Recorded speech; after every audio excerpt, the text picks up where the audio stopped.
ज्या घरामध्ये लहान मुलं आहेत ना, सकाळी उठल्यापासून ते रात्री झोपेपर्यंत भांडणं आहेत. आता ही भांडणं कशासाठी? तर आम्ही आज तळजाईला चाललेलो आहे. सुट्टीचा दिवस नसला तरी चाललेलो आहे, कारण का मुलं सकाळी लवकर उठली आहेत. स्वरूप आणि स्वरूपच्या पप्पांना वॉकिंगला जायचं होतं आणि शिशा, शिशा तू मागे लागली मागे होती. तर म्हटलं चला आता आपण मागे सगळेच बस. जाऊया. आता ही भांडणं लागलेली आहेत की मला पुढे बसायचं आहे, म्हणून दोघंही भांडतात की आम्हाला दोघांना पुढे बसायचं आहे. आणि त्यानंतर आम्ही पोचलो तळजाईला. आणि सुट्टीच्या दिवशी कसं एरवी निवांत असतं, पण आज सुट्टी नव्हती, त्यामुळे सतत माझी घाई चालू होती, कारण का स्वरूपचं स्कूल होतं, त्याचा टिफिन बनवायचा होता.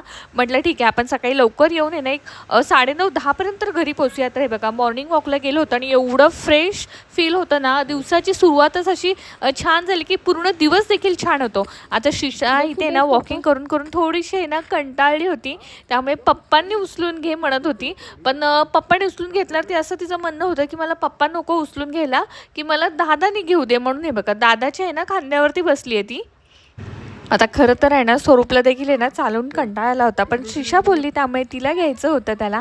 आणि तळजायला गेल्यावरती आहे ना, मेन तिथे आहे ना आम्हाला पिकॉक दिसलं की स्वरूप एवढा खुश होतो. आणि हे बघा तिथेच आम्हाला दिसला पिकॉक. डक वगैरे असतात, पण त्याला जो आनंद पिकॉक बघून होता ना, तो डक बघून नाही, कारण का म्हणतो मामा डक नेहमीच इथे असतात आणि पिकॉक आपण असं शोधतो, त्यामुळे ना त्याला खूप छान वाटतं तिथे. मग थोडा वेळ आम्ही आहे ना एका ठिकाणी बसलो. ह्यांची एक्सरसाइज चालू होती आणि शिशा आहे ना जसं पप्पा करतायत तसेच करत होते. आणि हे बघा इथे आहे ना खूप लांब होता पिकॉक, तर तेच स्वरूप आहे ना इकडे तिकडे शोधत होता.